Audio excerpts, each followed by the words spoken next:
Tiwa Savage point, you know, if you look at the global music stage, you see the Davidos are filling arenas. You see the Burna Boys are filling arenas.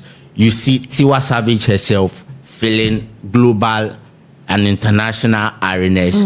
You know, you agree with her that dancehall is actually not dying.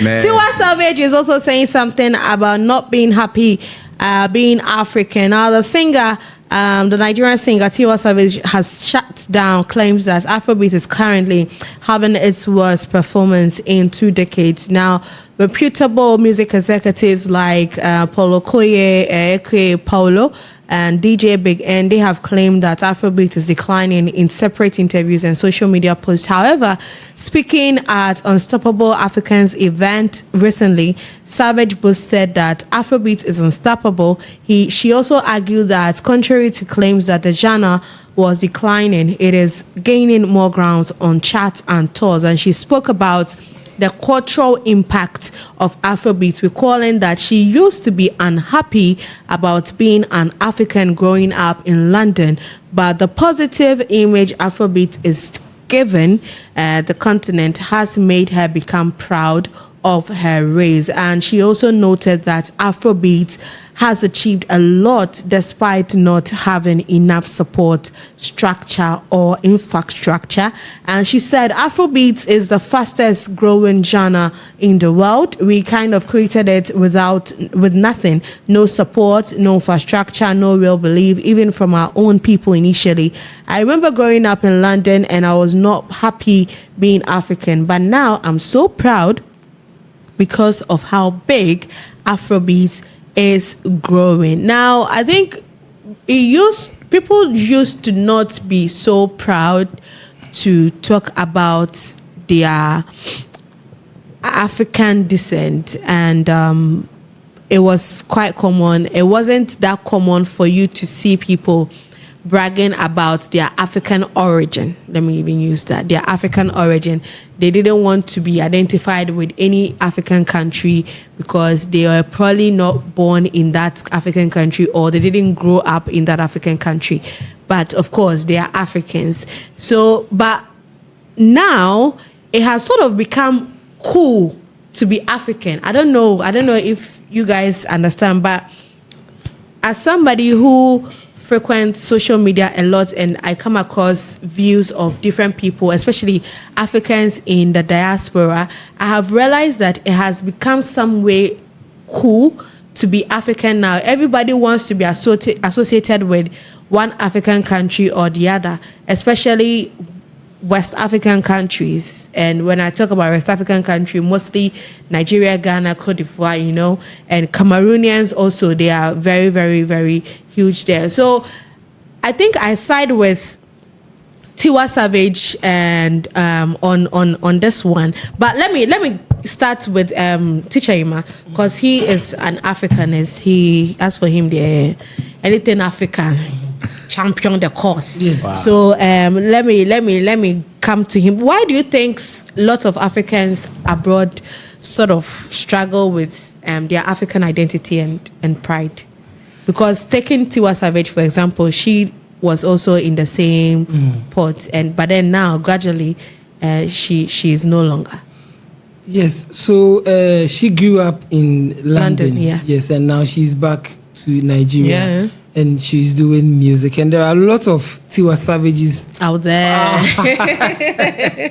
Out there, people who were born or raised there, who have come back over here, and they are still finding it difficult to even still accept themselves as African. Yes. Why is it so? Because when you get over there, they have a very, very robust social system where it is able to absorb people wherever you are coming from, no matter your race or your color or whatever. But some of them still face that stigma over there. But comparing how they are treated over here to Africa over here, it makes them feel like they belong over there. So let's take our educational system, for instance, comparing schools in Africa to schools over there. They will prefer the schools over there to schools over here.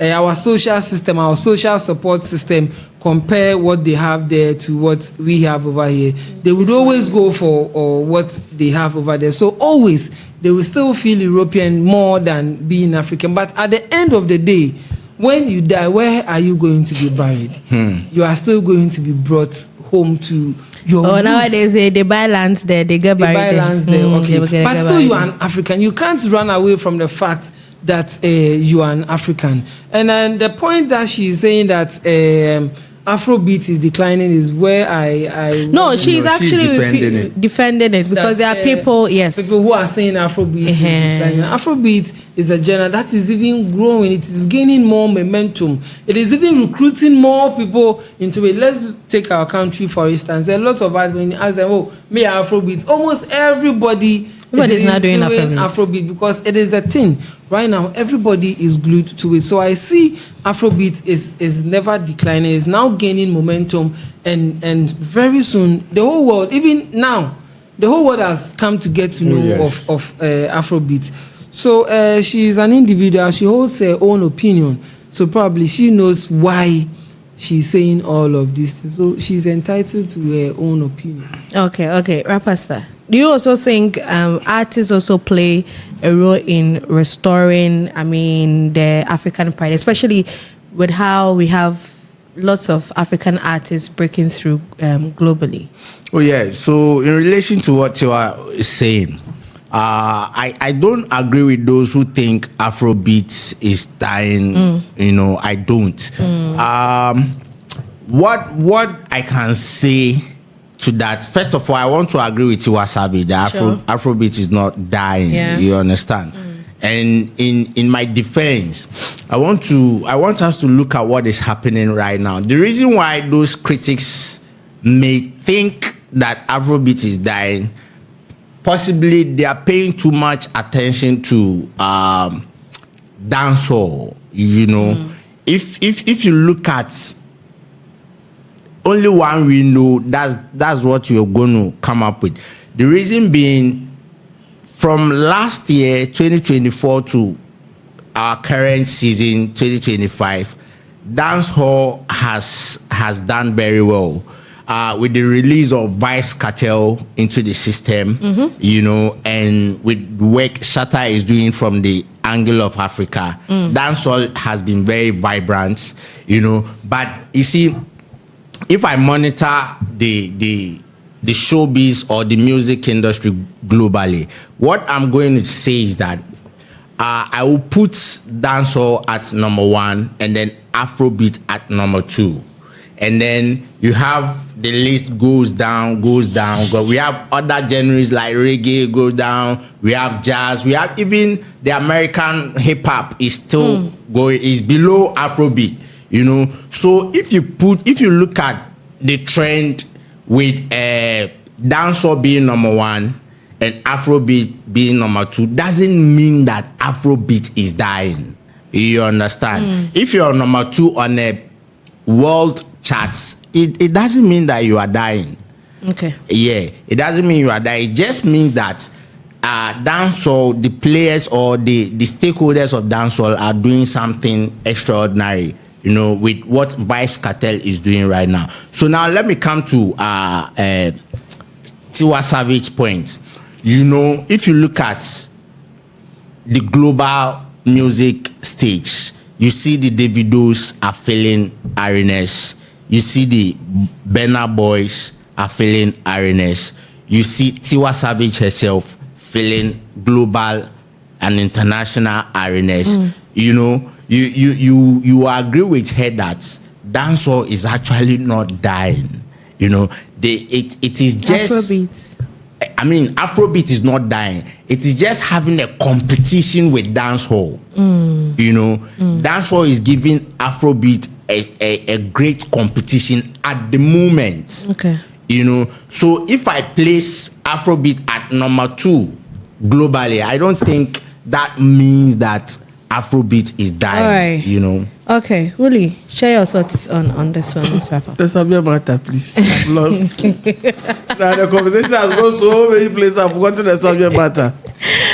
We are looking at Afrobeat. I mean, the role Afrobeat has played, and Tiwa Savage also juxtaposed it with the fact that growing up in London, she wasn't proud of being African. But then now, with how global African music, especially Afrobeat, has been, it has actually paved the way and has actually made people want to actually be part of the movement and also be proud of their African origin as well. You see, the connection of social media has played a vital role in shaping this. Now, go with the days where people in the diaspora, the only way they could easily connect to Africa, or should I say Ghana, was through CNN. And all they could see was Western media. Kids sitting on the floor, Macheted. giving them bread and some Having house flies on their faces and all. That was the only Picture. perspective they had about Africa. But with social media now, they are seeing that, oh, so there was even a castles where our people were brought from. And they have skyscrapers in their country. They have the shopping malls. They have big stadiums. People speak good English there. People are educated. People have money. So they feel like, okay. So there are people that I can go there and mix with them and I wouldn't feel like I'm odd. Because everybody looks like me. And nobody is going to discriminate and say, why are you black? But where they come from, why are you black is something that when someone says it to you, it's very offensive. But when they come here, they can easily mix with us. So that's the first point. And that's what drew most of them to come here when there was a launch of Year of Return and there was a Dirty December in Nigeria and all of that. And those that came here for the first time found out that, okay, to hell with whatever they tell us on BBC and CNN, this is the real ish. So if you come and you have an experience, you go, you tell a friend. If you want to have your holidays, there's no need for you to go to Puerto Rico and go to Jamaica. No, go to Africa. They've got good weather. The place is nice, and you can do good investments there. One thing, good investment there. Yeah, business. Because recently I was watching a documentary of one man. The man owns a lot of supermarkets in this country.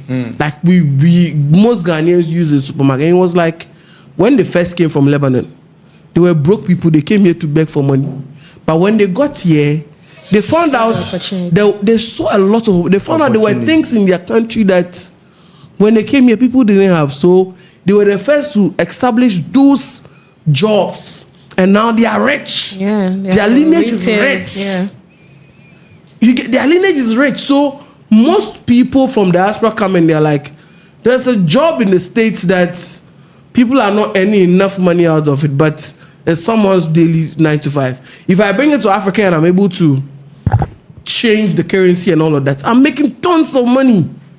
So now they are seeing Africa as now with a few.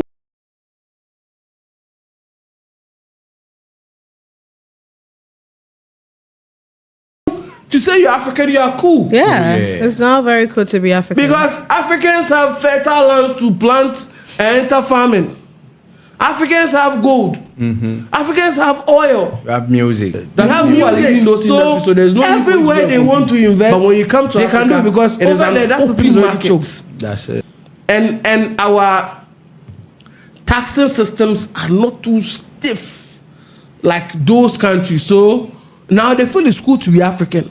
That's why even someone like Chris Brown will come and do a song and say, sensational. The thing I do to you. For you.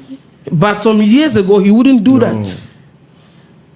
Why would Beyonce come and feature someone like Shatta Wale or someone like Burna Boy or someone like Mr. Easy? Because they've seen that the new world is in Africa. They are the new global gold. So, though we don't want to say to their face that it is gold, we know it's an industry that or it's a sector that we would milk a lot from. And when we get close to Africans, what do they have? They have Afrobeats. So let's also sing Afrobeats. I wonder what next they are going to go global from Africa, Charlie. I'm really waiting for. I know fashion has already made its way, breaking the international barriers and all of that. But I'm looking forward to the next big thing outside of music. So if you have any idea, if you have any predictions, you can also drop it in the comment section. Anything aside music that would go global? Yes. I think our movies. No movies. Oh no movies, because right now music is huge. Yes, the music is huge, and with I think entertainment has sold out more because there are still lots of music legend in the Western world who are of African descent. When you mention people like Sade, I mean Sade is so respected. She is a legend. Sade doesn't have to be in our faces all the time, but anytime we see her, everybody are caused to, you get it. So with the music, we've already done it. So I'm looking forward to the next thing.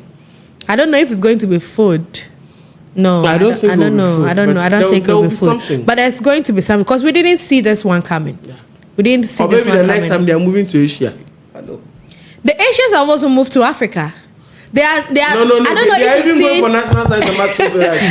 I've even seen Asians doing now. There is a genre called Asian Afrobeats, Chinese Afrobeats. Oh, yes, fantastic. They are doing their groups. It's huge. Nice. They are dancers. They have taken over. We will be here and they will come and sack us. They will start doing chon chon chon chon. Cha-chon. Sensational Chinese play. This is sensational Chinese. I want to say something, but you are morning, so let me just.